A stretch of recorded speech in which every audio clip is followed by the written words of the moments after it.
One. Okay, पिछले class में एक एक्सरसाइज 2 का क्वेश्चन नंबर 2 था, राइट? क्वेश्चन तो आप लोग पढ़ लिए होंगे।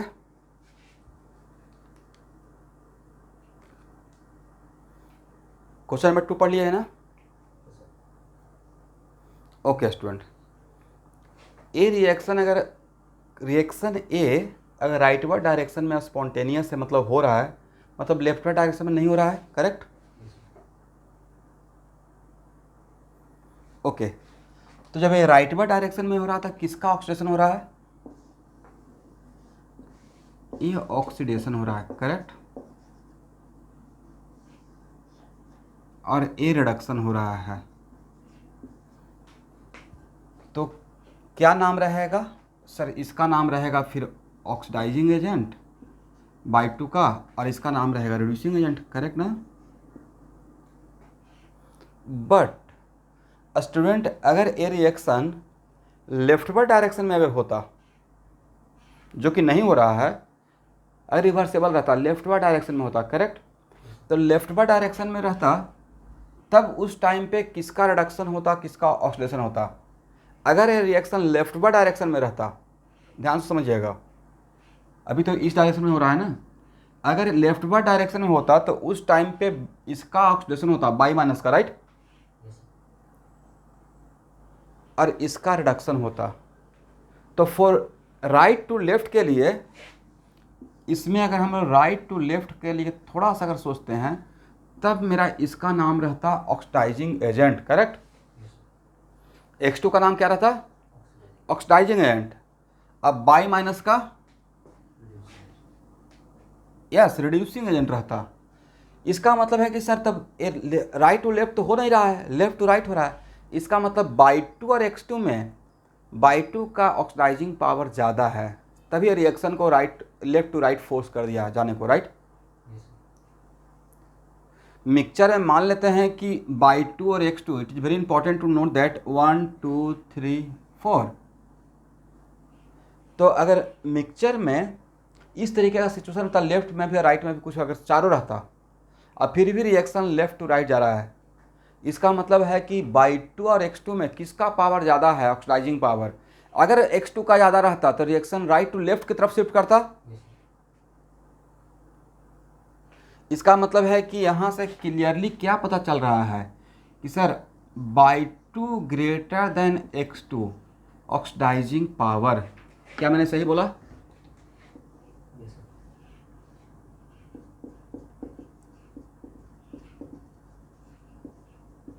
ये जेई का क्वेश्चन है, ठीक है? अब यहाँ देखिए, बी में क्या दिया हुआ है? बी में दिया हुआ कि रिएक्शन लेफ्ट टू राइट नहीं होगा। इसका मतलब लेफ्ट टू राइट के लिए स्पॉन्टेनियस नहीं है, राइट? तो राइट टू लेफ्ट के लिए स्पॉन्टेनियस रहेगा, राइट? इसका मतलब है कि बाई 2 और W2 में इसका ऑक्सीडाइजिंग पावर ज़्यादा था, इसका कम था, इसलिए इधर नहीं जा पाया, इसलिए इधर हो सकता है, करेक्ट?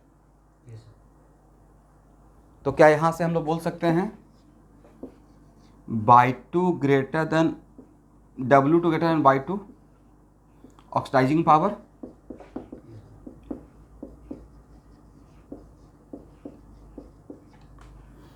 और इसमें X2 और Z2 में किसका ज़्यादा रहेगा?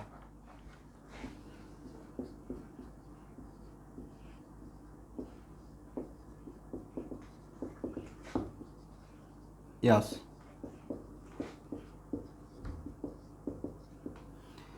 तो इन तीनों को अगर एक साथ मिला दिया जाए तो सबसे ज़्यादा ऑक्सीडाइजिंग पावर किसका है? देखिए तो, एक ऑर्डर निकालिए तो।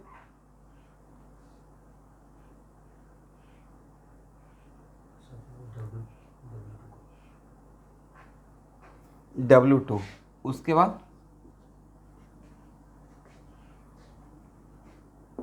बाई 2, उसके बाद X2, सबसे कम Z2, राइट?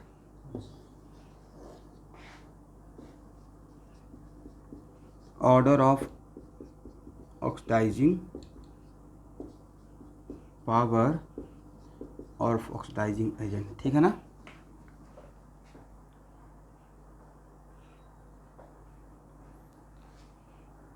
यहाँ तक किसी को प्रॉब्लम?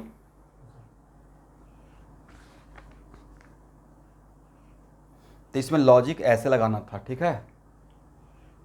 हाँ बिल्कुल, यहाँ देखिए ए में रिएक्शन किस डायरेक्शन में हो रहा है, ए में रिएक्शन लेफ्ट टू राइट हो रहा है, और जब लेफ्ट टू राइट हो रहा है तो ऑक्सीडाइजिंग एजेंट कौन है, बाई 2 है। अगर राइट टू लेफ्ट होता तो ऑक्सीडाइजिंग एजेंट कौन रहता, वो खाली मुझे बताइए, मैं पूरा समझा दूंगा। ओके, इसका मतलब बाई 2 और x2 में कॉम्पिटिशन हो गया, जिसका ऑक्सीडाइजिंग पावर ज़्यादा रहेगा वो अपने अकॉर्डिंग रिएक्शन को फॉरवर्ड प्रोसीड करेगा। तो बाई 2 और x2 में किसका ज़्यादा हो गया, Y 2 greater x2 oxidising power. एक ऑक्सीडाइजिंग एजेंट को रख दिए लेफ्ट में, एक को रख दिए राइट में, और दोनों में कॉम्पिटिशन है, जिसका पावर ज़्यादा रहेगा वो अपनी डायरेक्शन में लेके जाएगा। अब यस, अब रिएक्शन बी में रिएक्शन राइट वार्ड डायरेक्शन में नो रिएक्शन दिया हुआ है, मतलब नहीं हो रहा है। होता तो ये होता जो मैंने लिखा, राइट। तो नहीं हो रहा है, इसका मतलब राइट टू लेफ्ट हो रहा है, इसका मतलब W2 का Y2 से ज़्यादा पावर है, तभी ऐसा हुआ है। लॉजिक हो गया ना, जो बात से मैंने ए का लॉजिक लगाया है उसी को बी में लगा दिया।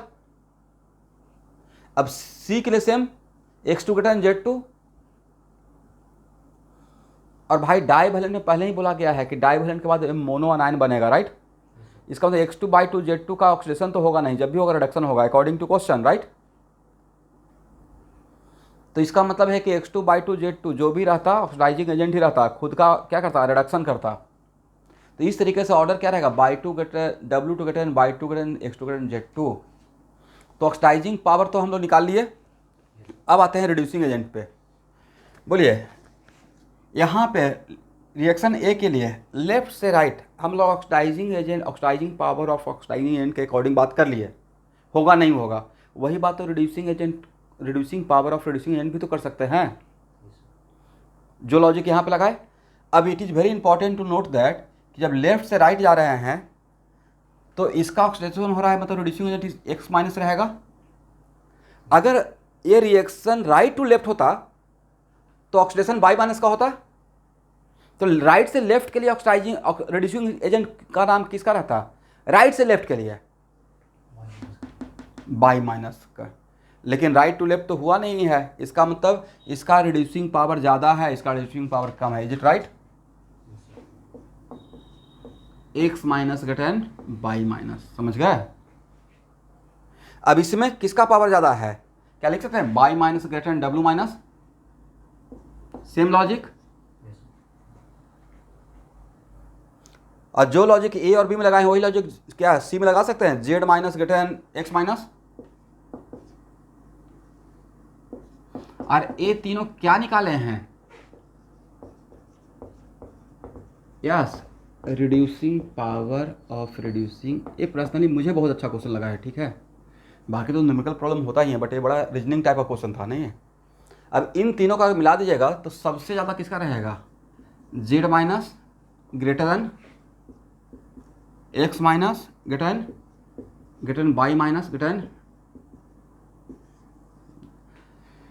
जब ये ऑर्डर निकाले और जब इन दोनों को कंपेयर किए तो आपने ऑब्जर्व किया कि जिसका न्यूट्रल मॉलिक्यूल का ऑक्सीडेशन, जिसका न्यूट्रल का रिडक्शन होने का टेंडेंसी ज़्यादा है, उसके अनायन का ऑक्सीडेशन होने का टेंडेंसी सबसे कम रहेगा, राइट। इसका रिडक्शन होने की टेंडेंसी सबसे ज़्यादा, तो इसका ऑक्सीडेशन होने का चांस सबसे, क्योंकि ये खुद रिडक्शन होकर ही तो डब्ल्यू माइनस दिया। तो जो बनाना चाह रहा है, सबसे बनाने में जो सबसे आगे है, वो वापस मुड़कर देखेगा क्या, इसका रिडक्शन होने का टेंडेंसी सबसे ज़्यादा। लॉजिक हो गया ना भाई। तो यहाँ से ही मुझे अगर आंसर देना रहता तो मैं यहाँ से ही आंसर दे देता, इसका रिडक्शन होने का टेंडेंसी सबसे ज़्यादा था, रिडक्शन होकर देगा क्या, डब्ल्यू माइनस। तो डब्ल्यू माइनस को वापस डब्ल्यू बने का टेंडेंसी सबसे लीस्ट रहेगा, इज राइट। तो इसको यहाँ अगर ए ऑर्डर निकल गया था तो इसका ऑर्डर डायरेक्ट यहाँ से निकाल लेते हैं, करेक्ट ना। चलिए, तो आप में से एनीवन जो लॉजिक लगा पा रहे थे, अभी तो आ गया नहीं, क्वेश्चन थोड़ा सा लिंक से हट के था, नहीं थोड़ा सा लिंक से हट के था। तो कल मैंने प्रोजेक्ट तो दे दिया स्टूडेंट, जहाँ से दिया हूँ, टू बी वेरी ऑनेस्ट, खुद के साथ ऑनेस्ट रहिए, थोड़ा सिस्टम को सपोर्ट कीजिए। इतना काम जितना दे रहे हैं, और कल से ही मैं स्टार्ट कर दिया बोर्ड का प्रिपरेशन, राइट। जो चैप्टर बोर्ड का अभी तक कवर हुआ है क्लास 12th का, उसका कवर कर लीजिएगा। सबके पास प्रीवियस ईयर का क्वेश्चन बैंक किसी भी पब्लिकेशन का ले लीजिए भाई, क्या फ़र्क पड़ता है, राइट। हर पब्लिकेशन में तो, लेकिन किसी एक को लीजिएगा तो मेरे लिए कन्वीनियंट रहेगा डिस्कशन करने में, अगर बोर्ड का डिस्कशन होगा तो, ठीक है ना। हाँ हाँ, आपका आता है स्टेट बोर्ड का, फ़ोटो खींच के भेज दूंगा, रिहंत का ही आता है, ठीक है। उसको कैटलिस्ट में ही मंगवा दूंगा, ठीक है। बट एक काम क्यों नहीं करते हैं, 1 मिनट अभी के लिए, क्वेश्चन बैंक तो क्वेश्चन बैंक है, तो उसमें पान बाजार जाके कोई रिसेंट पब्लिकेशन का कितना वेट कीजिएगा, ले लीजिए, ठीक है। देर मत कीजिएगा। और बाकी के लिए मैं आज ग्रुप में शेयर कर दूंगा, डिस्कशन करके थोड़ा पब्लिकेशन से बात कर लेता हूँ, अवेलेबल है तो सेम पब्लिकेशन का बोल दूंगा, ठीक है।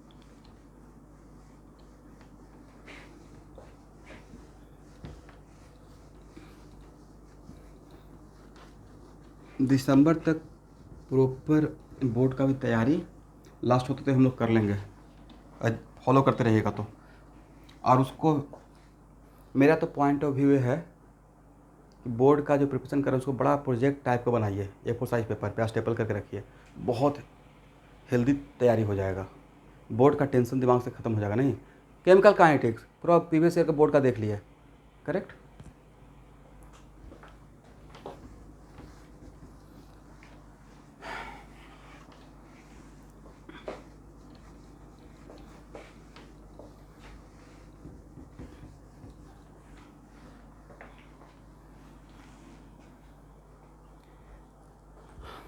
भेज देंगे। चलिए।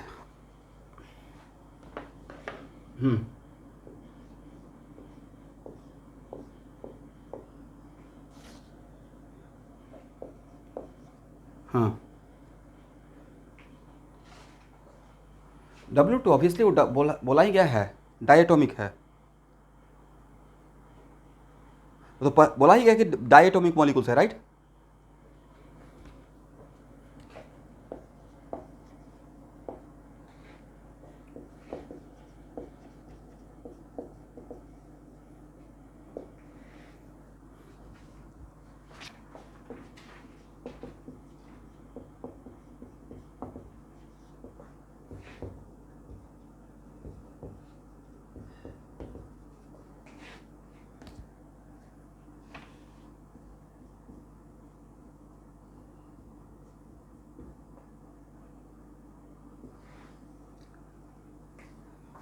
इफेक्ट ऑफ कॉन्सेंट्रेशन ऑन सेलियम, ठीक है एवरीवन। अब यहाँ देखिए, इसको एक इक्वेशन से पहले समझते हैं। इलेक्ट्रोकेमिकल सेल में चार्जिंग होता है या डिस्चार्जिंग होता है? जो हम लोग पढ़ रहे हैं वो, उसमें डिस्चार्जिंग ऑफ बैटरी है, तो डिस्चार्जिंग ऑफ बैटरी में होता क्या है?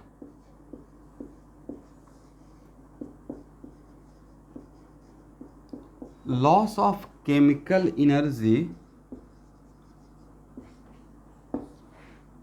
इक्वल टू, बोलिए, गेन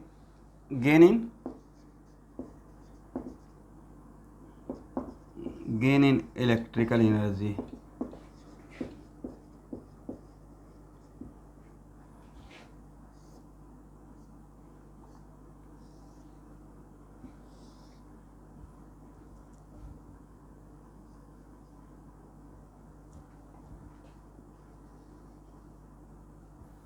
यहाँ देखिए,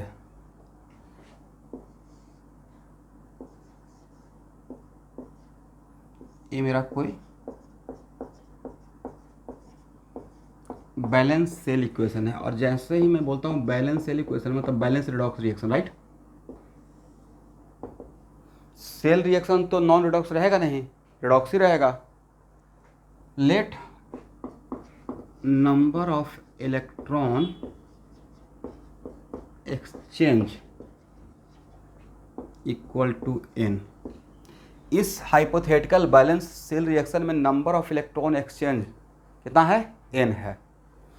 और उसको हम लोग को अंदर का जैसे बैटरी जब रेडीमेड बना के रखिएगा, मान लेते हैं आप अपनी बैटरी बना के, एक्साइड का बैटरी जो हम लोग के यहाँ इन्वर्टर का रहता है, तो आप उसको अंदर खोल के तो नहीं देख रहे ना, आपको तो बाहर में 2 पॉइंट दिखेगा, करेक्ट, 2 पॉइंट दिखेगा, एक पॉजिटिव और एक नेगेटिव का, करेक्ट। हम लोग तो बस उसी को यहाँ पे बाहर से ऐड कर देंगे, बाकी अंदर में क्या हो रहा है आपको मतलब भी नहीं रहेगा। तो बाहर में तो इलेक्ट्रॉन का मूवमेंट ही एक्सटर्नल सर्किट में दिखेगा, अंदर में थोड़े खोल के देखते रहेंगे कैसे क्या हो रहा है, कौन कहाँ जा रहा है, मतलब ही नहीं है। तो एक्चुअल में आपके पास अगर दो, मैंने करंट इलेक्ट्रिसिटी फिजिक्स में मुझे ही पढ़ाना है तो वहाँ पे और भी बढ़िया से बात करेंगे। यहाँ देखिए, तो अगर आपके सामने 2 डायग्राम अगर दिखा दिया गया है, it is very important to note that, और एक डायग्राम में करंट का डायरेक्शन ए है और एक डायग्राम में करंट का डायरेक्शन ए है, ठीक है स्टूडेंट।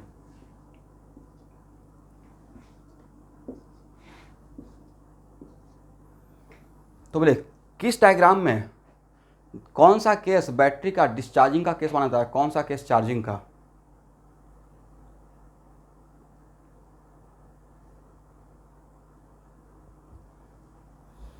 देखिए उसी को आगे चलकर यहाँ ध्यान सुनिएगा, उसी को तो एक्चुअल में इलेक्ट्रिसिटी का जो सर्किट में जो भी इलेक्ट्रिकल एनर्जी को कंज्यूम करता है, या जो इलेक्ट्रिकल बाहर से इलेक्ट्रिसिटी का एनर्जी जो आ रहा है उसको ख़त्म कर रहा है, उसको हम लोग एज ए लोड बोलते रहते हैं, LOAD, right. For example resistor, उसको behave as what, load, correct. Battery जब चार्जिंग पे है, तो चार्जिंग पे है तो अपना काम कर नहीं रहा है, तो एनर्जी गन कर रहा है बाहर का एनर्जी, राइट। तो एक्चुअल में सर हम लोग को पता कैसे चल जाएगा, तो देखिए एक्चुअल में जहाँ पे करंट का फ्लो निगेटिव टर्मिनल से पॉजिटिव टर्मिनल की तरफ हो रहा है, कहाँ से कहाँ, निगेटिव से पॉजिटिव, तो वो केस रहता है डिस्चार्जिंग का, डिस्चार्जिंग ऑफ सेल, राइट। और जहाँ पे पॉजिटिव से निगेटिव की तरफ रहता है तो उसको हम लोग बोलते हैं किस केस, कौन सा case, charging of cell, is it right. अब यहाँ देखिए फॉर मोमेंट मान लेते हैं कि मेरा करंट का वैल्यू कांस्टेंट है, ऐसा नहीं भी हो सकता बट आपको समझाने के लिए, let us suppose current is keeping constant current का सप्लाई हो रहा है। तो हम लोग टी टाइम में time taken equal to T ले लेते हैं, राइट। तो टी टाइम में टोटल चार्ज इस करंट के वजह से यहाँ से कितना पास कर गया, तो sir current equal to average current equal to होता है Q बाई टी, तो Q equal to Y into T, average current equal to यही होता है ना Q by T. Instantaneous current के लिए dQ by dt, but average current के लिए क्या, total charge by total time, total charge by, तो यहाँ से Q equal to I into T लिख सकते हैं।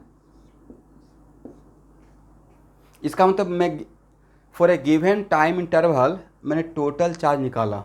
अरे generally sir positive charge, generally convention क्या है कि करंट का डायरेक्शन, पॉजिटिव चार्ज के फ्लो का डायरेक्शन को करंट का डायरेक्शन मानते हैं। सर पॉजिटिव चार्ज तो फ्लो होता नहीं है भाई, पॉजिटिव चार्ज पार्टिकल फ्लो होता है लाइक Na+, हाँ वायर में इलेक्ट्रॉन का फ्लो होता है, राइट। एनीवे, तो यहाँ पे it is very important to note that जब एक, और यहाँ पे करंट का वैल्यू और यहाँ पे करंट का वैल्यू डिफरेंट है या सेम है, तो टी टाइम में जितना यहाँ से चार्ज पास कर, यहाँ पे जो चार्ज था वही चार्ज तो पास करके यहाँ पे आया है, करेक्ट। इसका मतलब है कि जब वो बी पे था यहाँ पे, तो उसका इलेक्ट्रिक पोटेंशियल कितना रहा होगा, Q इंटू भी भी रहा होगा, इज इट राइट। और जब पास करके ए पे आ गया तब कितना रहा होगा, बोलिए यूए और यूवी में किसका वैल्यू ज़्यादा है, कंपेयर सेम है,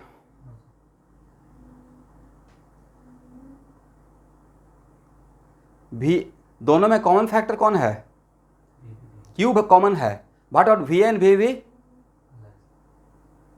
वी ए बड़ा है ना शुभांकर,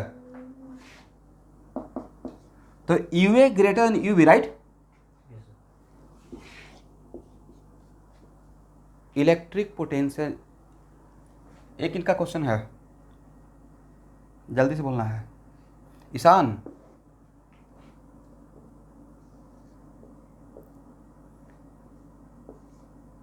आप फिजिक्स का क्लास कैटेगरी में करते हैं? नहीं। एक फार्मूला है सिंगल चार्ज पार्टिकल का पोटेंशियल एनर्जी का, Q इंटू वी, राइट। तो मैं इस एजम्पशन के साथ जा रहा हूँ, के साथ सबको आपको फार्मूला पता है। For a single charge particle potential energy equal to Q into V होता है। इसको लिखने का रिक्वायरमेंट नहीं है, कितना बार लिखेंगे एक ही चीज़ को, ये तो इलेक्ट्रोस्टैटिक में हो चुका ना, कॉमन बात है। तो किसी भी सिंगल चार्ज पार्टिकल का इलेक्ट्रिक पोटेंशियल एनर्जी क्या रहता है, तो लेते charge into potential at that point, right. तो यू बी क्या है, Q into V B, electric potential energy when total charge particle was at B. और यू ए क्या है, Q इंटू वी है, ये क्या है, electric potential energy when total charge particle at A, is it right. तो U A अब समझ में आ गया ईशान? हाँ, तो U A greater than U B, इसका मतलब चार्ज पार्टिकल यहाँ से यहाँ तक आया तो इलेक्ट्रिक पोटेंशियल एनर्जी गेन किया, करेक्ट। भाई उसको बैटरी से एनर्जी मिलेगा तब तो उसको लाइट में और फैन को चलाने में काम करेगा। तो यहाँ से, अरे यहाँ ये जो अंदर में है वही बैटरी का पूरा मैकेनिज्म है, कैथोड एनोड। इसके अंदर क्या है, कैथोड एनोड सब कुछ सॉल्यूशन ए टू जेड इसके अंदर है, राइट। बैटरी का, एक मिनट लेट मी फिनिश। हम लोग बैटरी का सिर्फ बाहर में टर्मिनल देखते हैं, पूरा अंदर बाकी ये सब चीज़ इसके अंदर है, करेक्ट ना। और चार्ज पार्टिकल यहाँ से यहाँ आ रहा है, यहाँ से यहाँ आ रहा है, तो इलेक्ट्रिक पोटेंशियल एनर्जी गेन कर रहा है। तो इलेक्ट्रिक पोटेंशियल गेन क्यों, इसको एनर्जी यहाँ पे था तो एनर्जी कम था, यहाँ पे था तो एनर्जी ज़्यादा था, दिया किसने एनर्जी, बोलिए बैटरी। कौन देगा एनर्जी? अब बैटरी के अंदर क्या क्या एनर्जी खत्म हुआ होगा, केमिकल जो सब्सटेंस है, राइट। इसका इसी को हम लोग बोलते हैं कि U A greater than U B. तो कितना अमाउंट से इसका एनर्जी बढ़ गया, इंक्रीज इन इलेक्ट्रिक पोटेंशियल कितना, U A minus U B, correct. और जो इंक्रीज इन इलेक्ट्रिक पोटेंशियल जो होता है उसी को हम लोग बोलते हैं work done by the battery. Discharging के केस में कौन काम करता है, पावर ऑफ हो गया, आपका इन्वर्टर चालू हो गया, काम कौन कर रहा है, इन्वर्टर ना। तो इसी को हम लोग क्या बोलेंगे, work done on the battery या work done by the battery. Work done, this is called what, work done by the battery, correct.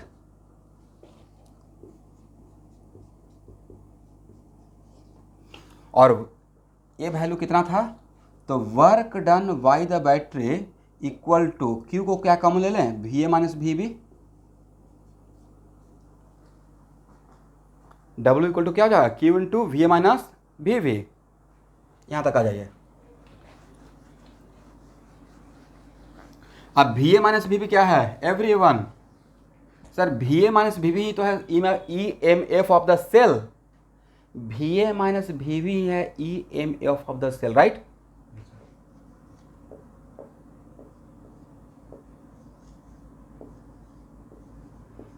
E cell, correct. इसका मतलब एक फार्मूला यहाँ पे डिराइव हो गया, work done by the battery equal to Q into E M F of the cell. बहुत simple सा derivation था, इट राइट। चलिए तो यहाँ पे ही हाथों हाथ इसका भी काम कर लेते हैं, क्योंकि इलेक्ट्रोलिटिक सेल में इसका जरूरत पड़ सकता है, राइट।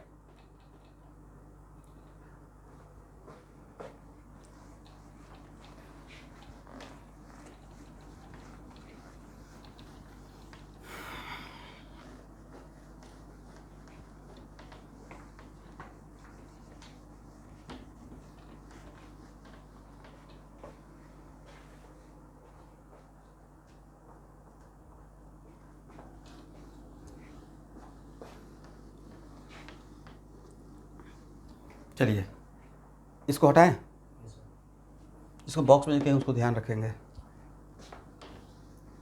चलिए इस केस में यहाँ से Q क्या रहेगा अगेन सर, अब करंट यहाँ से यहाँ जा रहा है तो T टाइम इंटरवल लेते हैं, तो यहाँ पे टोटल चार्ज T टाइम में और यहाँ पे टोटल चार्ज, जितना चार्ज यहाँ से पास करेगा वही चार्ज तो यहाँ पे रहेगा, बिकॉज इलेक्ट्रिसिटी में एक रूल है कि सेम एलिमेंट में सेम करंट रहता है, राइट, प्रोवाइडेड कि जंक्शन नहीं बीच में मिला हो, करेक्ट। जंक्शन का मतलब जहाँ पे 3 वायर आकर मिल रहा हो, दैट इज कॉल्ड नोड या जंक्शन, ओके। तो यू क्या लिखेंगे, यू इक्वल टू लिखेंगे Q इंटू वी ए, और यू बी क्या लिखिएगा Q इंटू वी वी। तो अब इनिशियल पोटेंशियल ये है, राइट, यहाँ से यहाँ करंट जा रहा है, इनिशियल भाई ये है और फाइनल ये है, करेक्ट ना। तो फाइनल पोटेंशियल जी ज़्यादा है या कम है, फाइनल कम हो गया इनिशियल से, राइट। इसका मतलब जब यहाँ पे चार्ज पार्टिकल था तो उसके पास एनर्जी ज़्यादा था, करेक्ट, और जब यहाँ पे गया तो एनर्जी कम हो गया, तो एनर्जी रिलीज कहाँ पे किया, छोड़ा कहाँ, ओके सर, एनर्जी इसके अंदर छोड़ दिया, राइट, किस फॉर्म में, केमिकल एनर्जी के फॉर्म में, राइट, करेक्ट ना। तो इसका मतलब है लॉस इन इलेक्ट्रिक पोटेंशियल कितना होगा, और भाई लॉस ऑलवेज होता है इनिशियल माइनस फाइनल, लॉस का लॉजिक क्या है, फाइनल माइनस इनिशियल या initial minus final, loss decrease always initial minus final. तो U I minus U F, is it right,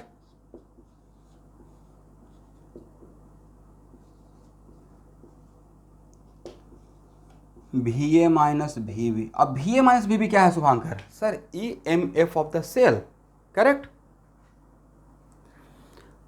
तो क्या इसको लिख सकते हैं Q E cell,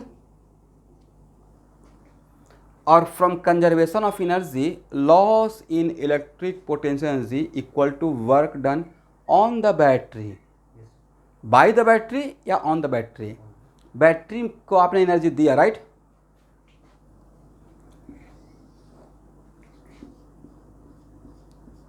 loss in electric potential energy equal to work done on the battery, is it right everyone.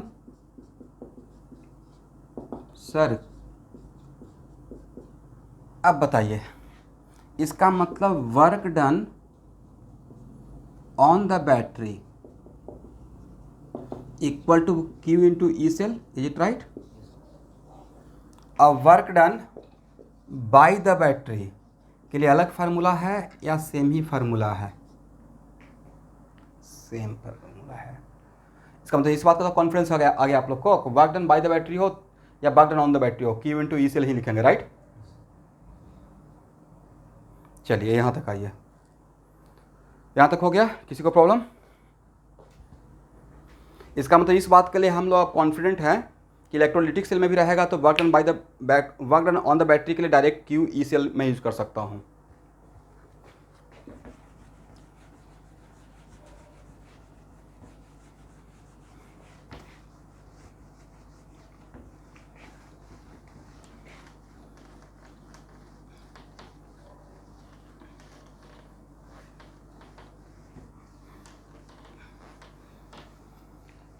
चलिए everyone,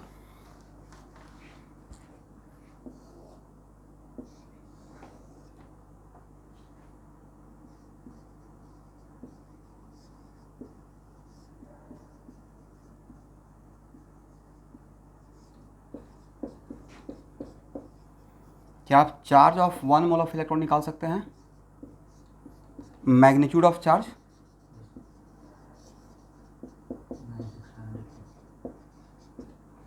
one 1.67 into 10 to minus 19 coulomb into 6.023 into 10 to the power 23, यही रहेगा ना। एक इलेक्ट्रॉन का charge को इतना से multiply कर देंगे, इतना कूलम आता है, ठीक है, ये बहुत स्टैंडर्ड वैल्यू है, प्लीज़ रट्टा मार लीजिएगा, करेक्ट।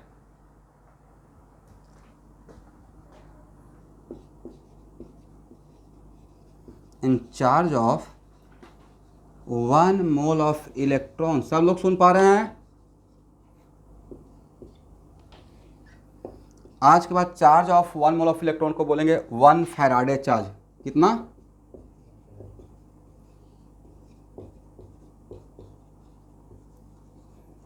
और 1 फैराडे चार्ज कितना बराबर होता है? यस।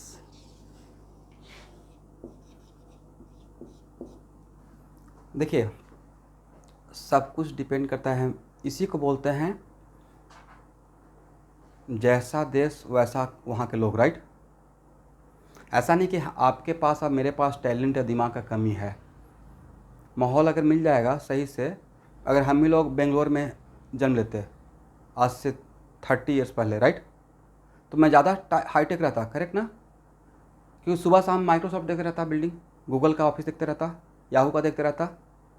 तो जैसा वहाँ पे आसपास का सराउंडिंग रहता है वैसा ही बनने की कोशिश करते हैं। अपॉर्चुनिटी ज़्यादा दिखता तो फिर ज़्यादा कॉन्फिडेंस रहता। अभी क्या है कि बिल्कुल ब्लैंक रहते हैं। ठीक है, यहाँ से अभी हम लोग को एक ही रास्ता दिख रहा है, यहाँ से NIT जाना है, उसके बाद का रास्ता दिखना है बहुत कम दिखता है, राइट। किसी किसी का पाथ एकदम ट्रांसफर, यहाँ से वहाँ जाना, वहाँ से वहाँ जाना है। तो जो लोग उस जगह पर बिलोंग करते हैं उनको एकदम बिल्कुल क्लियर करता है यही करना है। देखते ना, साउथ इंडियन वाले ज़्यादा लोग फॉरेन में शिफ्ट कर जाते हैं, वहाँ प्राइवेट कॉलेज से पढ़ के MS करने के लिए फॉरेन चला जाएगा। हम लोग इतना तक सोच ही नहीं पाते हैं, रास्ता ही नज़र नहीं आता है, क्या करेंगे, राइट। देख IIT NIT में देखिएगा तो दो सबसे ज़्यादा IITian बिहार से या UP से या राजस्थान से, लेकिन सबसे ज़्यादा प्रोफेसर इन IIT या NIT बंगाल से या साउथ से। आप जाके देख लीजिएगा। वजह हम लोग हायर स्टडी तक नहीं सोच पाते हैं, PhD तक, मतलब हम लोग बॉस तक बनने के पोस्ट तक नहीं सोचते हैं, हम लोग उसके एक स्टेप नीचे तक रह पाते हैं। क्योंकि PhD कर लिया, IIT में प्रोफेसर बन गए तो बहुत बड़ा पोस्ट हो गया ना। बट वहाँ करने के लिए आपको फॉरेन से MS करना पड़ेगा, अच्छे इंस्टीट्यूट से लाइक IIT से PhD करना पड़ेगा। तो हायर स्टडी का पेशेंस ही नहीं रहता है। करेक्ट बोल रहा हूँ? अब थोड़ा थोड़ा हम लोग अभी यहाँ पर जानना शुरू किए हैं, जब से एक क्रेज आया है IISc बेंगलोर का, Indian school of science Bangalore या आईजार का, राइट, जहाँ पे basic science, pure basic science होता है। आईजार एक ऐसा कॉलेज है जहाँ पे 50, अब तो कोरोना है, अदरवाइज मतलब प्रॉपर 50% प्रोफेसर फॉरेन से आके पढ़ाते रहते हैं। यहाँ के प्रोफेसर वहाँ जाते हैं और वहाँ से जो BSc MSc करता है उसका डायरेक्ट PhD के लिए फॉरेन में लग जाता है विथ ऑलमोस्ट 90% स्कॉलरशिप। और जो फॉरेन से अच्छे यूनिवर्सिटी से PhD करके आएगा उसको IIT में इतने सारे सीट प्रोफेसरशिप का वैकेंट रहता है कि आराम से NIT IIT में हो जाता है। और IIT में जो प्रोफेसर उसको सिर्फ प्रोफेसर मत मानिए, उनके अंदर बहुत बड़ा बड़ा प्रोजेक्ट चलते रहता है। एनीवे, तो मुझे एक बात याद आ गया, फैराडे का यहाँ पे नाम लिए कि फैराडे एक लैब टेक्नीशियन थे, राइट। बट वहाँ पे उस तब भाई यहाँ भी लैब टेक्नीशियन ऐसा नहीं है, बट वहाँ का जो लैब है बहुत बड़ा तरीके का फैसिलिटी वाला होगा ना। ठीक है, इनके पास जज्बा था, बट बर्कले जैसा यूनिवर्सिटी, बड़ा बड़ा यूनिवर्सिटी है, तो देखिए पढ़ने का, एक लैब टेक्नीशियन होकर पढ़ने का इंटरेस्ट आया, और वहाँ से कितना बड़ा थी, कितना बड़ा नहीं, कितना सारा पोटेंशियल का जहाँ पे नाम आता है या कैपेसिटर में देखिएगा उनके ऑनर में फैराडे का यूनिट लिया गया, राइट। बहुत सारा जगह पे, तो कहाँ से कहाँ काम किया गया।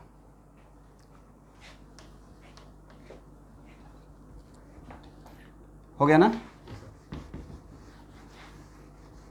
तो बोलिए, it is very important to note that 1 Faraday equal to कितना चार्ज। तो अगर सपोज कीजिए टोटल चार्ज अगर Q दे दिया जाए, टोटल चार्ज Q, इस टोटल चार्ज Q में अगर मैं आपसे पूछूं how many number of Faraday, क्या आप निकाल पाएंगे? Number of Faraday equal to total charge by charge of 1 Faraday, correct ना?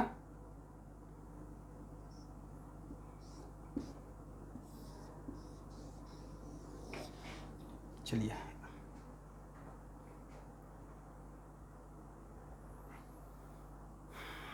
तो आज के बाद number of Faraday equal to total charge by charge of 1 Faraday, मतलब 96500, इट राइट? हो गया यहाँ तक? इसको हटा रहा हूँ।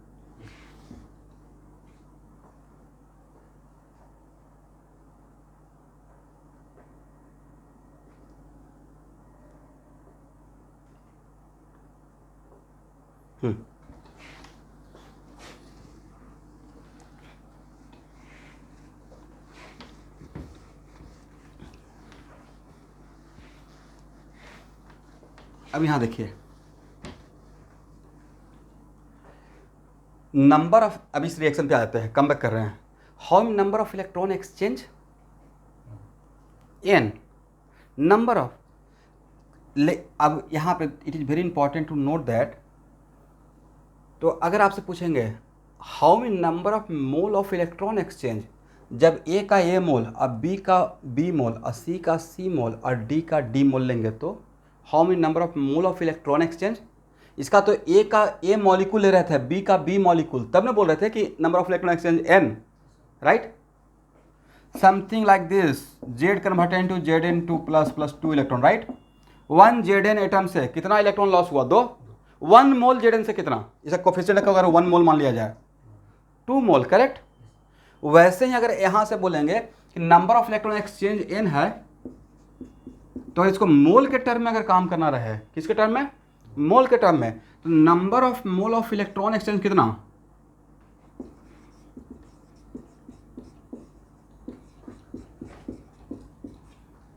एन बोलेंगे ना, number of mole of electron exchange N.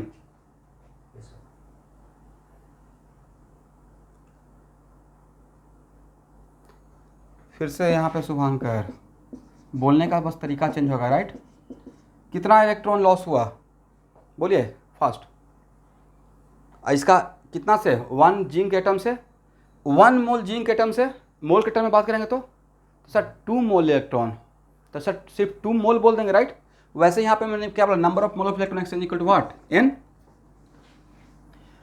तो भाई number of mole of electron exchange N होने से बैटरी के अक्रॉस कितना चार्ज पास कर गया, how much amount of charge passing across the battery, क्योंकि इस केस में बैटरी वर्क कर रहा है, राइट। तो बैटरी का वर्क करने के लिए मुझे यहाँ पे आना पड़ेगा, करेक्ट है ना। इसका मतलब n mole electron, number of mole of electron exchange n mole है, तो amount of charge passing across the battery, amount of charge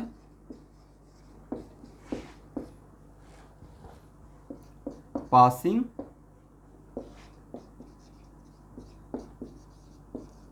across the battery equal to क्या लिख सकते हैं, n into charge of 1 mole, n into, भाई cross multiply तो कर सकते हैं ना, तो 1 मोल के चार्ज को बोलते हैं 1 फैराडे, राइट। तो एन मोल से कितना चार्ज होगा, N into charge of 1 mole, क्या एन एफ लिख सकते हैं। इसका मतलब total charge passing equal to कितना हो जाएगा, एन एफ हो जाएगा, इज इट राइट। और इतना इलेक्ट्रॉन को पास करने से बैटरी को कितना वर्क करना पड़ेगा, क्योंकि हम लोग डिस्चार्जिंग वाला केस में हैं, तो बैटरी वर्क करेगा, तो work done by the battery equal to क्या लिखेंगे student, by the battery equal to Q के बदले क्या पुट कर देना है, N F, N F E cell. समझ गए यहाँ तक, किसी को समस्या problem.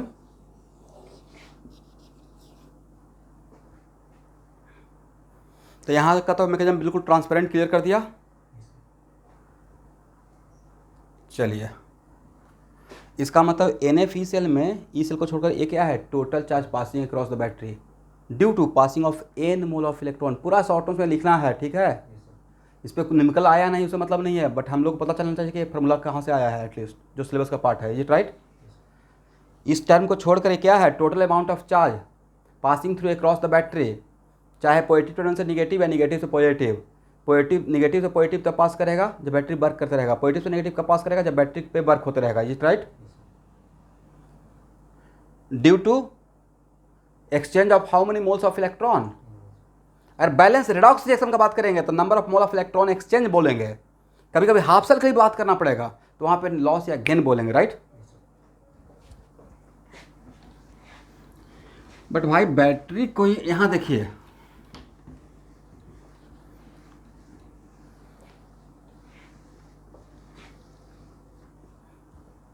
It is very important to note that battery को वर्क करने के लिए एनर्जी मिल कहाँ से रहा है, कोई लॉस कर रहा होगा फ्रॉम कंजर्वेशन ऑफ एनर्जी। इसका damn sure work done by the battery must be equal to loss in chemical energy, right. Work done by the battery must be equal to what, loss in chemical energy. Battery एक medium है, chemical energy, battery क्या कर रहा है, battery एक ऐसा हम लोग का मैकेनिज्म है जिसमें इलेक्ट्रिकल एनर्जी को केमिकल में कन्वर्ट करेगा, केमिकल को, बस बैटरी एक नाम दे दिया गया है, बट हो कुछ और रहा है। तो यहाँ पे ध्यान से देखिएगा, तो एक्चुअल में केमिकल एनर्जी की लिखी, आज का second law of thermodynamics class में यही पढ़ाने वाला हूँ और ऐसे थोड़ा बहुत पढ़ाए भी हैं। तो यहाँ पे रिएक्टेंट साइड में total free energy, total free energy, free energy को बोलते हैं जो है अवेलेबल है, किसी को दे सकते हैं, इट राइट। और गिब्स ने इस पे काम किया, उससे उनका ऑनर में हम लोग गिब्स फ्री एनर्जी बोल दिए, इट राइट। तो यहाँ पे किसका लॉस हो रहा है, केमिकल एनर्जी का लॉस हो रहा है। तो total free energy in reactant side और total free energy in product side में कहाँ का फ्री एनर्जी ज़्यादा रहेगा, सर यहाँ का फ्री एनर्जी ज़्यादा रहेगा, यहाँ का कम रहेगा, इज इट राइट। और यहाँ से यहाँ आकर फ्री एनर्जी कम हो गया तो जितना अमाउंट से कम हुआ वही तो लॉस हुआ।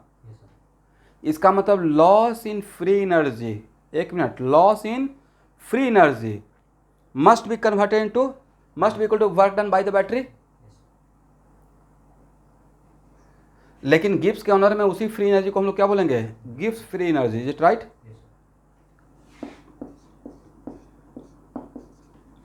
तो यहाँ पे डेल्टा जी, इसके सामने अगर लिखते हैं तो डेल्टा जी क्या है, बोलिए। डेल्टा लगा दे तो लॉस नहीं रहता, वो चेंज कहलाता है, right. Change in Gibbs free energy, right.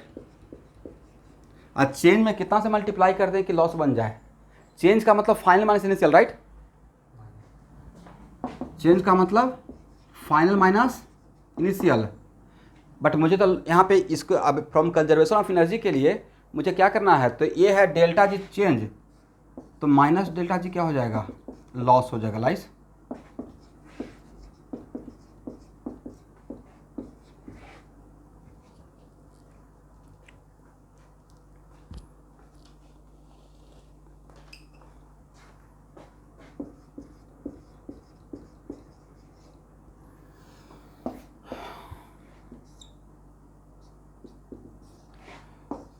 अब फ्रॉम कंजर्वेशन ऑफ एनर्जी अगर फर्स्ट और सेकंड को के बारे में सोचा है तो loss in Gibbs free energy must be equal to work done by the battery, is it right.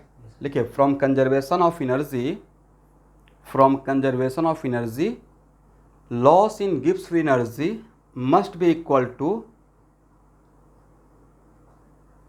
Work done by the battery.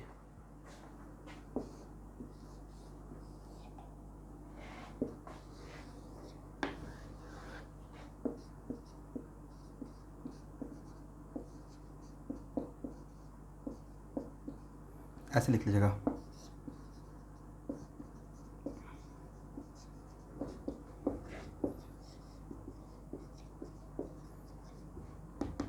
यहाँ पे लिख रहा हूँ from conservation of energy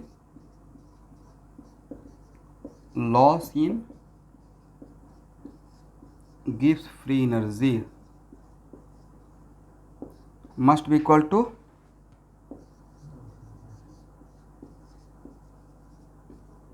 work done by the battery. इसका मतलब minus delta G equal to n F E cell, correct everyone.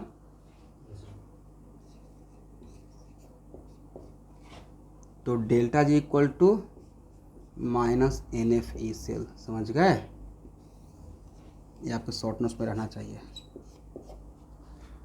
तो अब समझ में आया कि फार्मूला, मैं चाहता तो 1 मिनट में इसको ख़त्म कर देता कि लिख लीजिए, रट लीजिए। तो अब समझ में आ गया कि फार्मूला कहाँ से डिराइव हुआ, कैसे कैसे। तो डेल्टा जी इक्वल टू आज के बाद minus N F E cell लिख सकते हैं।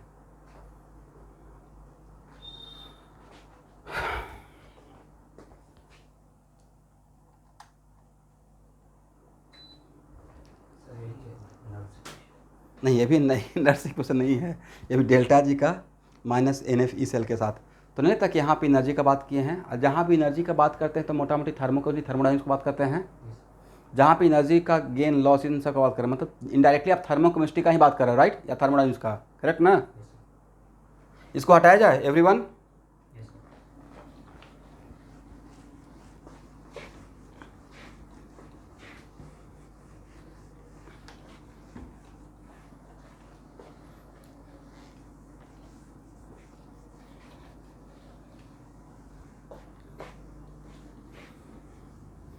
अब सबसे इंटरेस्टिंग बात यहाँ पे है, देखिए इसको राइट टाइम नहीं लेकिन सिर्फ बोल देते हैं, माहौल बना के छोड़ देते हैं। पिछले क्लास में पिछले संडे को पढ़ाए थे सेकेंड लॉ ऑफ थर्मोडायनेमिक्स में स्पॉन्टेनिटी, और डेल्टा जी के टर्म में स्पॉन्टेनियस होने का स्पॉन्टेनियस प्रोसेस क्या होता है, का साइन निगेटिव। तो अगर मेरा बैटरी स्पॉन्टेनियसली वर्क कर रहा है जैसा आपने कंस्ट्रक्ट किया है, तो डेल्टा जी का साइन निगेटिव होगा। बोलिए हाँ या ना। लेफ्ट हैंड साइड में निगेटिव और एक निगेटिव राइट हैंड साइड में है, तो ई सेल पॉजिटिव हो जाएगा।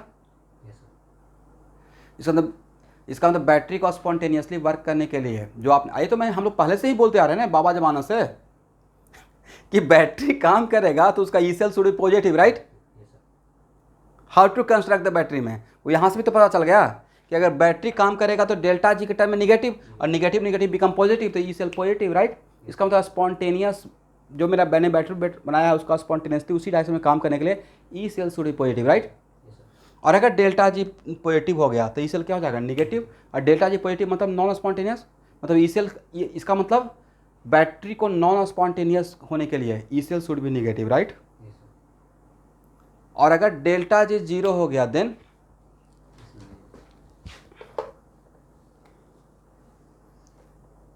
हेलो, हाँ कुल,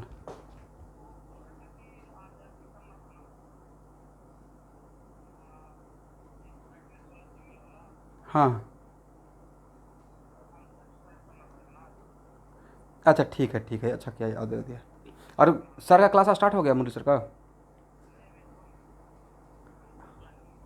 ठीक ठीक ठीक, एक बार मुझे व्हाट्सएप कर दो ना, मुझे याद रहेगा जब क्लास लेकर निकलेंगे तो करेंगे अनसब्सक्राइब। ओके।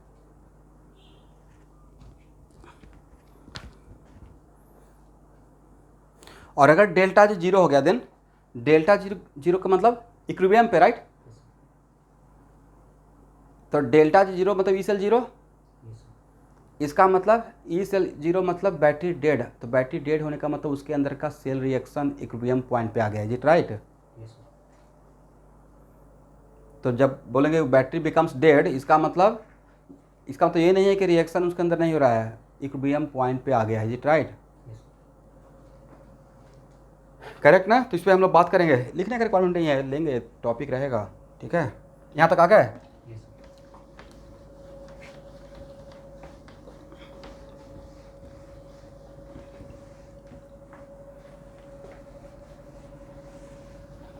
अब चलिए, अगर कंडीशन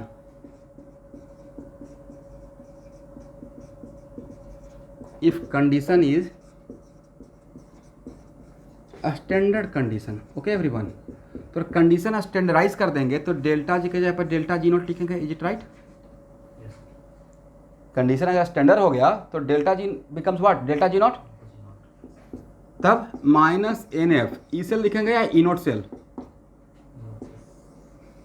ई नोट सेल। तो यहां से ही ये फार्मूला आ गया, हो गया ना। एन क्या है,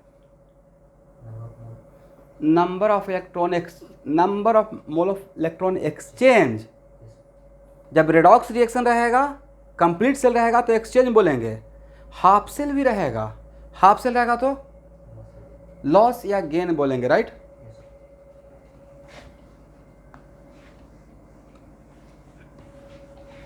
डेल्टा जी नॉट इक्वल क्या हो जाएगा, अब देखिए, from second law of thermodynamics,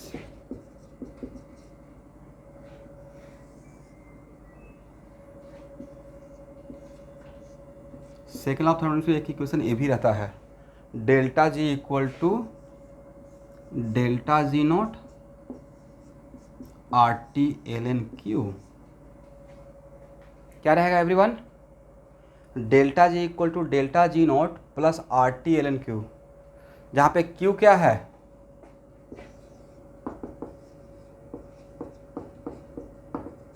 reaction quiescent, right?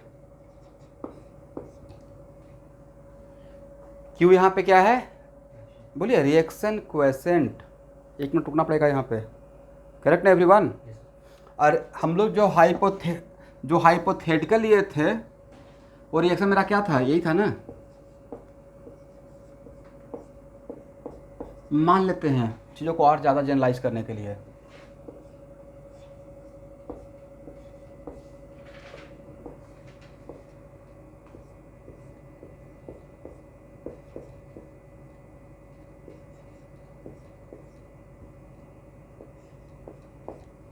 Something like this.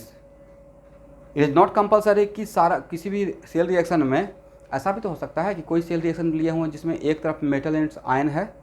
दिमाग दौड़ाइए, ऐसा हो सकता है ना कि एक तरफ मेटल एंड आयन है, दूसरी तरफ हाइड्रोजन इलेक्ट्रोड है। तो एक जब उसको ऐड करेंगे तो एक ही रिएक्शन में गैस भी रहेगा, करेक्ट? तो उस केस में इसका रिएक्शन और सॉलिड का हम लोग एक्टिविटी जो बॉक्स में स्क्वायर ब्रैकेट में रखते हैं, तो उस सॉलिड का एक्टिविटी 1 लेने के लिए बोले हैं, राइट? तो यहाँ का जो रिएक्शन क्वेश्चन रहेगा उसमें d के पावर d लिखेंगे, देखिए तो, और c के लिए 1 लेंगे, कुछ नहीं लिखेंगे, करेक्ट है ना? क्यों? क्योंकि सॉलिड का एक्टिविटी कितना लेता है? 1। अब b के पावर b लिखेंगे, इज इट राइट? और यहाँ पे जनरली ऐसा केमिकल आयनिक नहीं करते हैं, यहाँ पे अगर ये गैस है तो इसका प्रेशर लिखना है। सेम रिएक्शन, ये मिक्स रिएक्शन क्वेश्चन जैसा रहता है, राइट? जनरली केमिकल इक्विलिब्रियम में पढ़ाऊंगा आयनिक में कि अगर कॉन्सेंट्रेशन है तो कॉन्सेंट्रेशन लिखते हैं, बट वहाँ पे पहले मेंशन कर देते हैं कि जो मैं लिख रहा हूँ वो Kc है, नहीं तो Qc है, राइट? प्रेशर वाला रहेगा तो Kp नहीं तो Qp लिखेंगे, बट यहाँ पे मैंने कुछ भी नहीं मेंशन किया, मतलब ये मिक्स रिएक्शन क्वेश्चन है, राइट? गैस रहेगा तो उसका मतलब प्रेशर लिखिएगा, करेक्ट? ऐसा नहीं कि गैस भी है तो उसका कॉन्सेंट्रेशन निकाल रहा है, नॉट लाइक दैट, करेक्ट? और यहाँ जो प्रेशर लिखेंगे उसका value should be in ATM. किस में रहना चाहिए? एटीएम में, राइट? ये मेंशन कर लीजिए, भूल जाइएगा। और सिर्फ कितना लेके छोड़ना है, या प्रेशर ऑफ ए के पावर ए देना है। मतलब आपको रिएक्शन क्वेश्चन लिखने आ जाएगा? कैसे कैसे रिएक्शन क्वेश्चन लिखिएगा? सर देख लेंगे कौन सॉलिड में है, कौन लिक्विड में है और कौन गैस में है। शुभांकर लिख लेंगे कैसे? सॉलिड रहेगा तो उसका क्या लेंगे?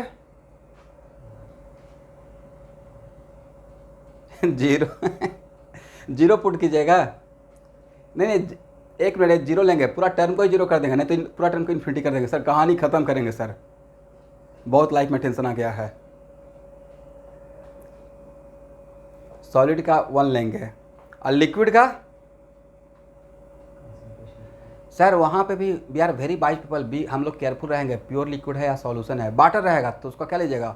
55.5 से 1 से। तो सर लिक्विड भी रहेगा तो हम लोग अलर्ट हो जाएंगे, कोई सॉल्यूशन है, जैसे कोई H+ aqueous, common sense apply करना है भाई। ऐसा नहीं कि जो कहावत है उसको चरितार्थ कर रहे हैं कि common sense is not common in all people, उसको सत्य नहीं करना है। H+ aqueous, right? It is not pure liquid. ये क्या है? H+ in water, it is the kind of solution, is it right? तो सर जो लिक्विड रहेगा उसमें हम लोग अपना दिमाग दौड़ाएंगे, कोई सॉल्यूशन का सेंस दे रहा है या प्योर लिक्विड का सेंस दे रहा है, इतना तो डिफ्रेंशिएट कर पाएंगे। H2 रहेगा तो सर प्योर लिक्विड काउंट करेंगे। H+ एक्वस रहेगा, it is kind of solution, correct? Okay, इसका मतलब लिक्विड है तो उसको भी हम लोग वहाँ पे एनालाइज रुक कर देख लेंगे, राइट? और अगर गैस रहेगा तो उसके बदले कॉन्सेंट्रेशन नहीं पुट करना है, प्रेशर पुट करना है। किसमें? एटीएम में। चलिए, इसका मतलब है कि सर रिएक्शन क्वेश्चन के लिए आप निश्चिंत रहिए, हम लोग लिख लेंगे, राइट?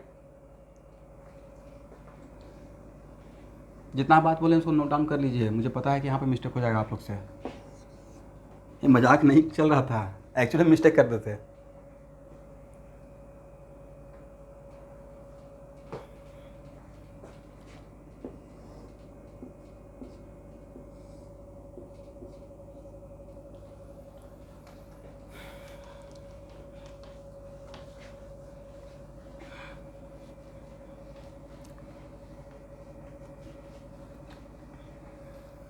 चलिए यहाँ तक हो गया ना। चलिए डेल्टा जी के, अब ये नहीं पूछना कि सर इक्वेशन कहाँ से आ गया है, पहले ही बोल दिए हैं this equation came from where, second law of thermodynamics. जहाँ पे एनर्जी का बात हो रहा था, एनर्जी तो उसी में डील होता है, राइट। क्या डेल्टा जी के बदले माइनस एन एफ ई से लिख सकते हैं, और डेल्टा जी के बदले, डेल्टा जी नोट के बदले minus N F E note cell, और एल एन के बदले ई लिख सकते हैं 2.303 R T log Q. N क्या है, number of mole of electron exchange, it right. चलिए यहाँ से आप लोग का बिल्कुल फेमस इक्वेशन आ गया नहीं, E cell equal to E not cell minus 2.33 R T by N F log Q. देखिए तो मैंने सही से डिवाइड किया। इसका next equation came from where, second law of thermodynamics, is it right.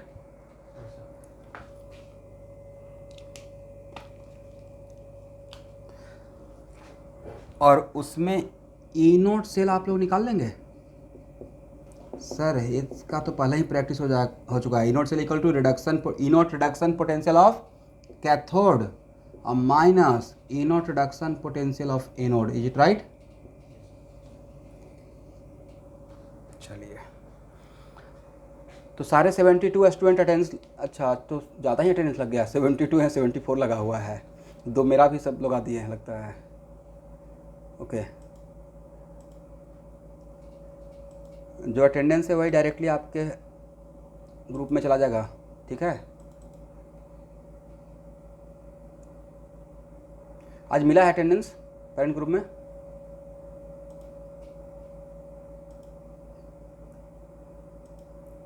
अच्छा क्यों?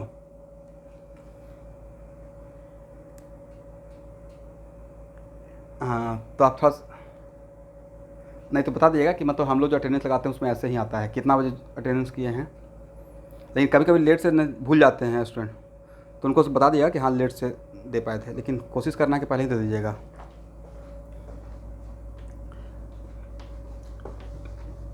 और बहुत बढ़िया से पेरेंट्स के ग्रुप में कल प्रोजेक्ट दिया हूँ तो उनको एक रिक्वेस्ट भी किया हूँ, पढ़े होंगे आप लोग शायद, कि थोड़ा सा जो असाइनमेंट वगैरह आएगा तो डेट, बस ज़्यादा कुछ नहीं, डेडलाइन याद करें। नहीं पता चल रहा है chemistry physics math, no problem, देख तो पाएंगे कहाँ पे क्या कितना लिखा हुआ है।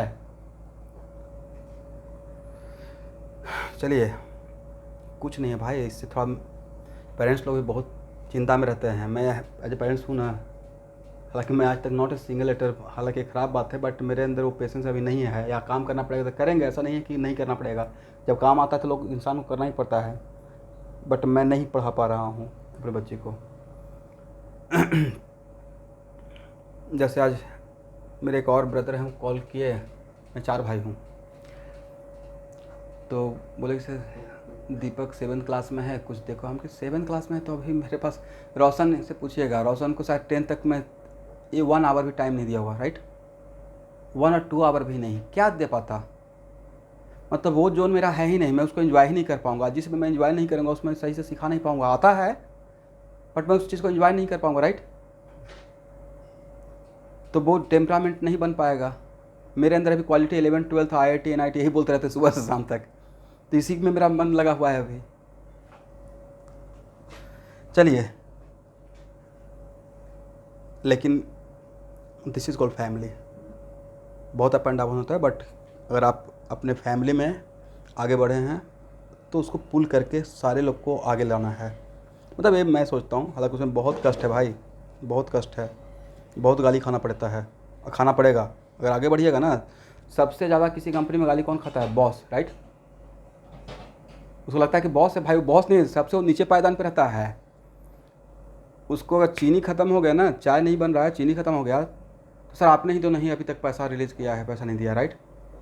इसलिए वो मत सोचिए, वो सबसे ज़्यादा टेंशन में रहता है। इसे ई नोट सेल इक्वल टू, ये तो पता हो जाएगा ना यहाँ पे वैल्यू पुट करने के लिए। E note cell equal to what? E naught reduction potential of cathode और minus E naught reduction potential of anode. और देखिए अब यहाँ से थोड़ा सा आपका लाइफ आसान कर देंगे। यहाँ तक आ गए, हटाएं इसको।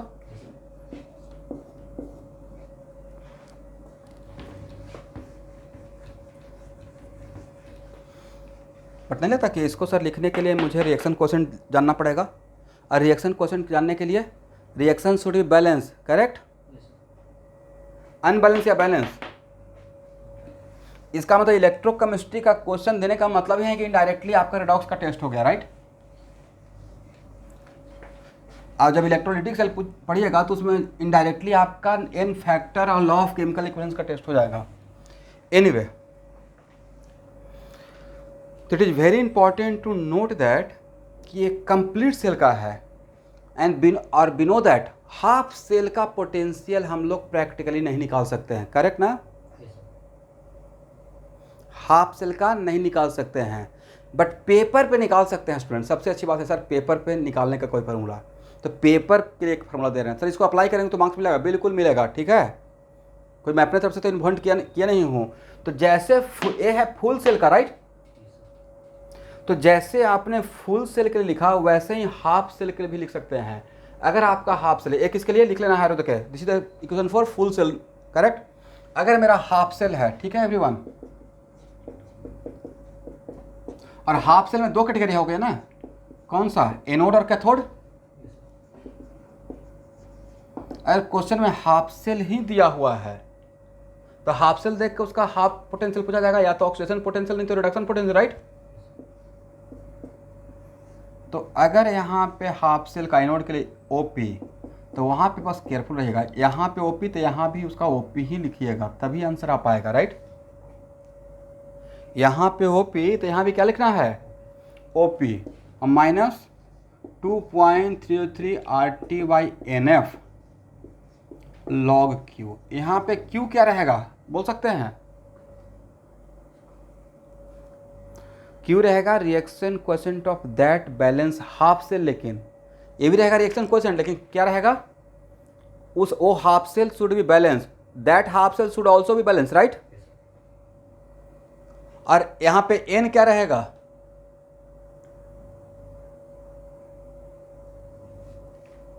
इस बोलिए भाई बोलिए, एन इज व्हाट? यहां पे बोलेंगे number of mole of electron loss, not exchange, right? तो सर आपने तो दे दिया कि एनोड रहेगा, तो यहाँ पे E O P equal to E naught O P minus 2.33 RT/NF log Q, लेकिन मुझे एनोड देकर हाफ सेल एनोड दिया गया है, लेकिन इसका आरपी पूछा गया है। क्या पूछा गया है क्वेश्चन में? क्वेश्चन में पूछा गया आरपी, और आपने फार्मूला दिया ओपी के लिए, कोई बात नहीं है, फार्मूला ओपी, इस फार्मूला से ओपी निकाल लीजिएगा और बाद में निगेटिव से मल्टीप्लाई कर देगा, वो आरपी हो जाएगा उसका, राइट?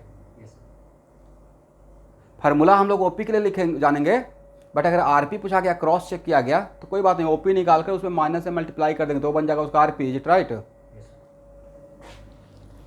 चलिए, अगर हाफ सेल मेरा कैथोड रहेगा, बट ये सिर्फ काम कहाँ पे? पेपर पे, राइट? प्रैक्टिकली तो उसमें ऐड करना पड़ेगा, कौन सा? SHE, right? तो कैथोड के लिए काम करेंगे तो कैथोड के लिए आरपी निकालेंगे, तो यहाँ पे आरपी, तो यहाँ पे भी क्या रहेगा? E naught R P minus 2.303 RT/NF log Q, is it right? तो आपको मैंने नेक्स्ट इक्वेशन कंप्लीट सेल के लिए भी दे दिया और हाफ सेल के लिए भी दे दिया, हो गया ना? बट कैथोड का ओपी पूछा जाएगा तो निकाल लेंगे सर, आरपी निकालेंगे, उसमें माइनस से मल्टीप्लाई कर देंगे, उसका ओपी भी पता चल जाएगा। इसको हटाया जाए। अब यहां देखिए, इट इज वेरी, यहाँ देखिएगा RCM का सॉल्यूशन वर्कआउट जो देखिएगा, तो वर्कआउट का प्रॉब्लम देखना है, उसका सॉल्यूशन बाद सबसे लास्ट में देखना होता है। अगर किसी क्वेश्चन फंसते हैं तो वहाँ पे क्या किया गया है कि OP अलग निकाला गया है और RP अलग, और उसके बाद ई सेल के लिए फार्मूला पढ़ाए थे ना, E cell equal to ERP of cathode minus ERP of anode. कोई स्टूडेंट ऐसे भी तो सोच सकते हैं कि सर अलग अलग निकालेंगे और फिर एक काम कर देंगे, E cell equal to ERP of cathode minus ERP of anode, is it right? तो जब एक आप काम कीजिएगा तो यहाँ पहुँच जाइएगा, एक काम करने के बाद कहाँ पहुँच जाइएगा? यहाँ। इसलिए ये पूरा कंप्लीट इसको यहाँ पे ही मैं लिख दिया हूँ, ठीक है ना? चलिए, इफ टेम्परेचर इज 25 डिग्री, अगर 25 डिग्री टेम्परेचर है तो 2.33 RT/F का वैल्यू जब कैलकुलेट करते हैं तो इतना आता है 0.0591। समझ गए स्टूडेंट? बट एक generalize case is this one, right? Is it compulsory कि ऑलवेज 25 डिग्री पे ही बैटरी रहेगा? बट 90% केस में ही रहता है। तो अगर 25 डिग्री रहेगा तो थोड़ा सा कैलकुलेशन से बच जाइएगा, और इसके बदले कितना पुट कर सकते हैं? इसेल इक्वल टू, गुरुकुल ग्रामर के बच्चे आपका टेस्ट वगैरह में इस टाइप से आ रहा होगा, राइट? हाँ, चलिए, क्यू, वो कौन सा टर्मिनल था? यूनिट टेस्ट था या कोई टर्मिनल था?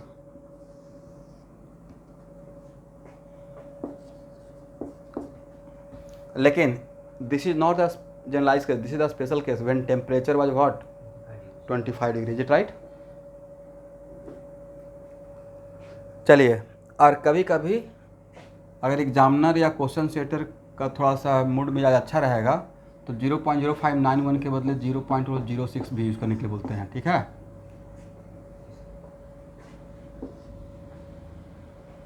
बट हम लोग पहले इसको यूज करेंगे।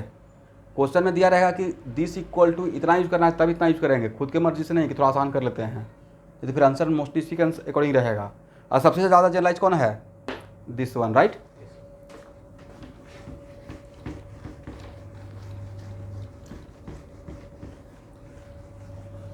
हो गया ना एवरीवन? चलिए, तो after long time all of you are waiting for what, कि नेक्स्ट इक्वेशन कब आएगा। तो वो दिन आ गया। एक्सरसाइज 3 का क्वेश्चन नंबर 1 कौन सबसे फास्ट सॉल्व करते हैं?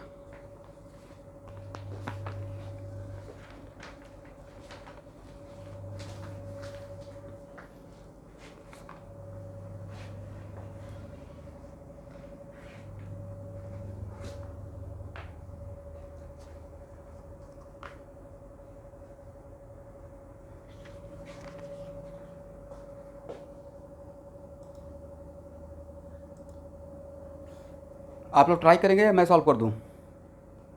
ट्राई कीजिए।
एग्ज़ाम में ऐसे लिखना है, या बोर्ड के एग्ज़ाम में सब्जेक्टिव आएगा तो ठीक है,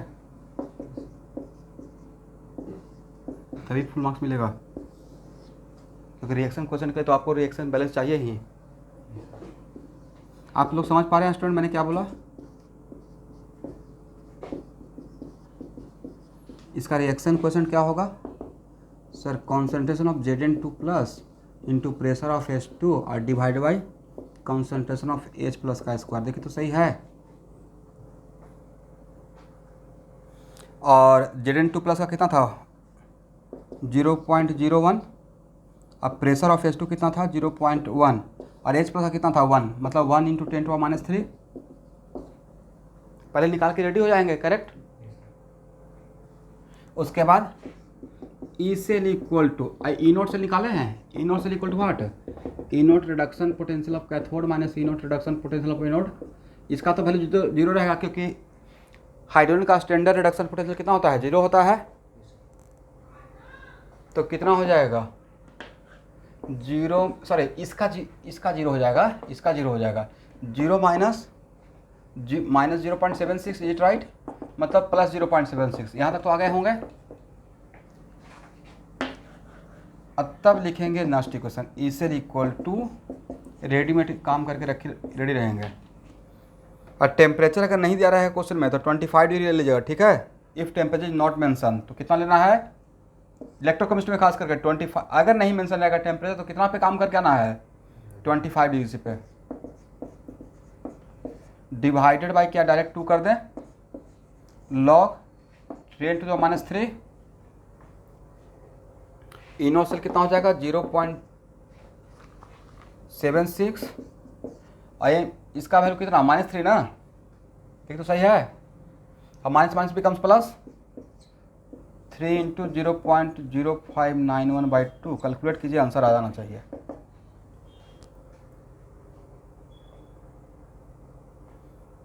देखिए तो आंसर कैलकुलेट करके आता है।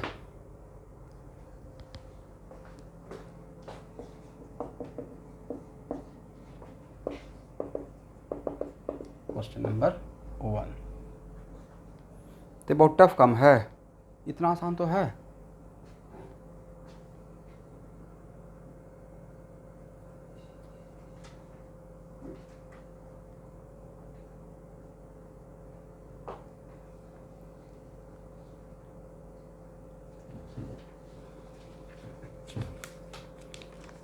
चलिए क्वेश्चन नंबर 2 बनाइए।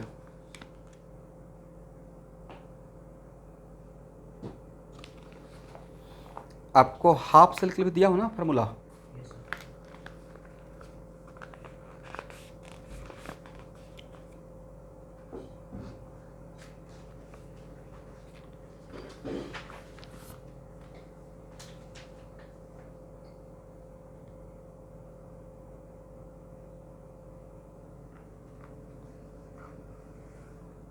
हाँ, वो जो स्लैश है वो वर्टिकल लाइन ही है।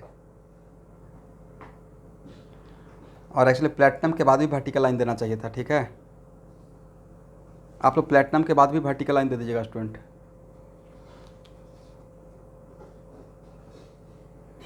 जो टाइप कर रहे होंगे तो उनको लगा कि लाइन ही तो है, कॉमा देते हैं। हम लोग समझ रहे हैं कि वर्टिकल लाइन का मतलब क्या है।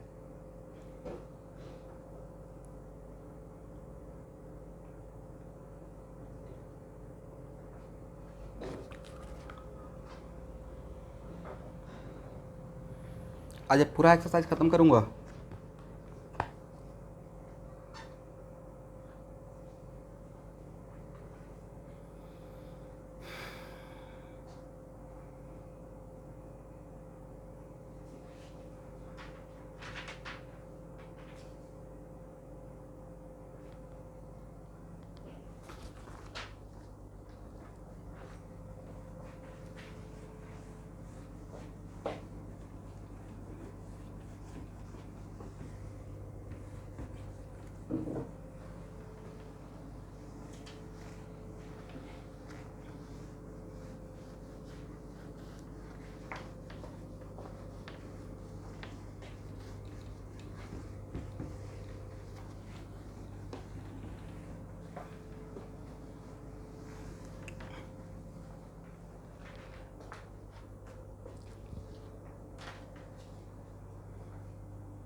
कोई प्रॉब्लम है? और उसमें किसी का लॉस भी नहीं होगा जो 8:30 से क्लास नहीं करेंगे, क्योंकि थ्योरी तो हो गया, प्रॉब्लम ही सॉल्व कर देंगे पूरा एक लाइन से, एक्सरसाइज 3 एक्सरसाइज 4।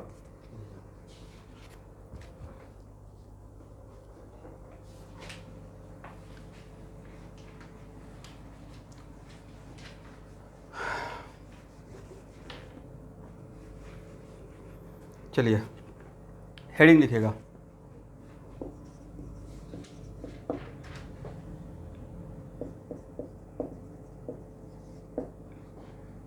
प्रेडिक्शन ऑफ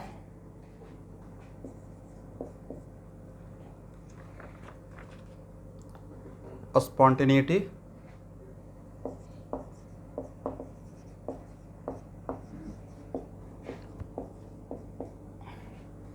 आज थर्मोडायनेमिक्स नहीं, आज इलेक्ट्रोकेमिस्ट्री ही पढ़ते रह जाएंगे, ठीक है? कोई problem?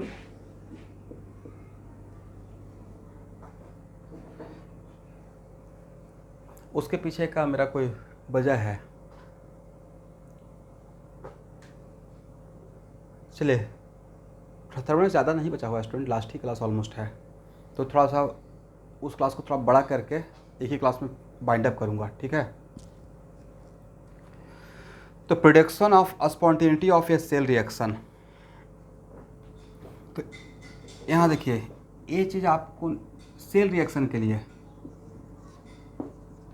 Spontaneous, non spontaneous, right, और एट इक्विलिब्रियम, करेक्ट ना?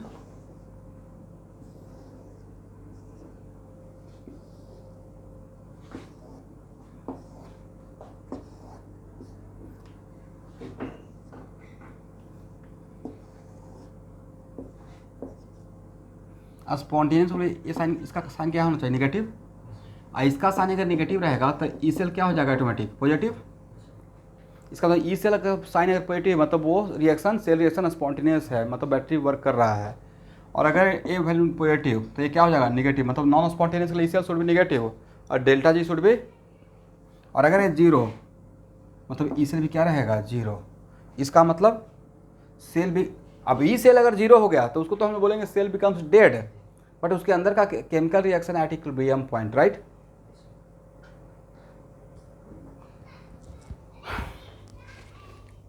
तो मैं मीटिंग लीव कर रहा हूँ, आप लोग का ब्रेक नहीं है, 40 मिनट्स का टाइम देते हैं। इसमें एक्सरसाइज 3 एक्सरसाइज 4 पूरा बनाकर रेडी रखना है, करेक्ट ना? 8:30 में इन करूँगा और एक लाइन से दोनों एक्सरसाइज का क्वेश्चन मैं सॉल्व करूँगा, 3 और 4। और फिर मैं वेट नहीं करूँगा, मैं एक लाइन से सॉल्व करूँगा, ठीक है?